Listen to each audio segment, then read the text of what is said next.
It's that time again. Time to return to the dark and deadly streets of film noir, the place where hard shadows fall and double cross is the name of the game. So here are 4 more underappreciated but must-watch films that feature secrets, lies, and danger right at your doorstep. And as always, if you care to check out any of the films mentioned in this video, I've linked them in the description below so that you can watch them for free. So lock the door and draw the curtains, and remember, sometimes home sweet home is not so sweet. Pushover. 1954's Pushover stars Fred MacMurray as police detective Paul Sheridan, who is assigned to go undercover and to get up close and personal with Kim Novak's Lana McLean, the girlfriend of a suspected bank robber. The problems begin when Paul and Lana get way too close and way too personal. Get picked up often? As the relationship between the cop and the gangster's girl gets hot and heavy, This is a layout of the building the girl lives in. This is her apartment here. We'll take over this one across the way. Paul and his partner, Rick, played by Phil Carey, take up residence in Lana's building and begin non-stop surveillance of her in order to trap her boyfriend. As Paul works to keep his relationship with Lana secret and maintain the facade of professional behavior, another plan gets set into motion, a dangerous one, a plan to outwit the cops and to rob the bank robber. We could have that money, Paul. You and I. Look, Harry's gonna die no matter what we do. But as clever as those two think they are, their scheming begins to unravel thread by thread because Paul's tangled web of lies and murder become impossible to escape. Based on 2 stories, one by William S. Ballinger and the other by Thomas Walsh, and directed by Richard Quinn, Pushover is a non-stop thrill ride of plot, twists, and turns. I mean, this one will keep you on the edge of your seat. Co-starring Dorothy Malone and E.G. Marshall, Pushover features a scorching Kim Novak in her screen debut. Her Lana oozes sex appeal, but it's tinged with a sweet vulnerability. Her scenes with MacMurray crackle with electricity. We are watching a star being born. MacMurray once again sheds his nice guy image to play a man who is willing to do almost anything for the money and a woman. When I was a kid, I promised myself that when I grew up, I'd have plenty of dough. Plenty of it. Pushover would be MacMurray's last film noir before becoming the primetime father to 3 sons. And it's often overlooked, but it really is one of the best of the 1950s classic noirs, and a reminder that in the world of film noir, the road to ruin is paved with bad plans gone terribly awry. He Ran All the Way. Directed by John Barry, 1951's He Ran All the Way stars John Garfield in his final film role before his untimely death in 1952 at the age of 39. Based on the 1947 novel with a screenplay by Dalton Trumbo and Hugo Butler, the film was independently produced by Garfield's production company, Roberts Productions. He Ran All the Way tells the story of Nick Roby, a small-time crook who robs a payroll delivery man and goes on the run after he kills a police officer.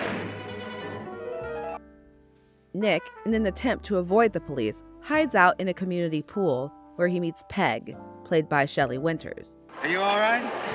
I'm sorry I bumped into you. Peg is a nice girl. She's naive and sweet, and although taken aback by Nick's gruff behavior, she allows him to take her home. Once inside the family apartment, Nick takes them all hostage in order to evade the cops. What happened? What Mom, do what he says. And as he insinuates himself into the family's middle-class world, tensions rise, particularly between Peg and her father, played by Wallace Ford, because Peg is not only sympathetic to Nick, she's also attracted to him. Peg, come here. Garfield is phenomenal here. His Nick oozes desperation. He's got a chip on his shoulder the size of the Grand Canyon, and there's an emotional frenzy in his performance that sees his paranoia drive him from tender to terrifying and back to tender again. Co-star Shelley Winters as Peg brings a believable sweetness and optimism to a situation that should be filled with dread and fear. The supporting cast here is also strong, with Wallace Ford, who previously starred with Garfield in The Breaking Point, delivering a standout performance as the family patriarch, Selena Royal is also excellent as Peg's mother, as she tries to maintain a sense of calm and normalcy in the face of Nick's violence. He Ran All the Way is a tension-filled, atmospheric, claustrophobic tour de force of a film noir that serves as an exclamation point at the end of John Garfield's filmography. Kavateki. Beware, My Lovely. Set over the course of a December day in 1918, Beware, My Lovely, starring Ida Lupino and Robert Ryan, is a psychological thriller that pits Ryan's psychotic handyman, Howard Wilson, against Lupino's unsuspecting, kind-hearted war widow, Helen. Ryan's Howard arrives to help Helen with some basic household chores. Thank you. And while a bit awkward, he seems mostly shy and eager to work. You're not dissatisfied with the work I'm doing, are you? Why, no. So far, you're doing very well. But over the course of the day, his shifting moods drop hints to his unstable personality. What have I done? You lied!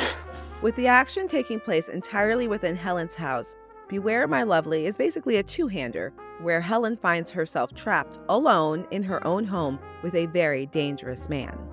As the tension and suspense build, she must use all her wits and resourcefulness to outmaneuver Howard and survive his dangerous and dark personality shifts and faltering memory. There are days when I pick up a newspaper and I see that somebody's been murdered. And I ask myself, could I have been there at that time? Beware, My Lovely was based on a popular work by Mel Donnelly that had been previously produced as a novel, a stage play, and radio plays. For the film, Lupino hired first-time director Harry Horner, who was actually the production designer on He Ran All the Way. Horner, in his first directorial outing, expertly builds the film's tension. Robert Ryan's chilling intensity makes the character both fascinating and terrifying to watch. His ability to switch between charming and menacing at a moment's notice captures Howard's unpredictability, and he embodies the character's desperation and obsession. This door is locked. You have the key. The Red House. 1947's The Red House is equal parts noir, gothic tale, and psychological thriller. Edward G. Robinson and Judith Anderson star as brother and sister Pete and Ellen Morgan, who share a dark and haunting secret hiding deep in the woods in an abandoned red house. Pete has an adopted daughter, played by Aileen Roberts. She's sweet and obedient, but against Pete's explicit warnings, she is drawn to the mystery of the Red House. I thought Pete told you not to go in those woods. I can't help it. I want to.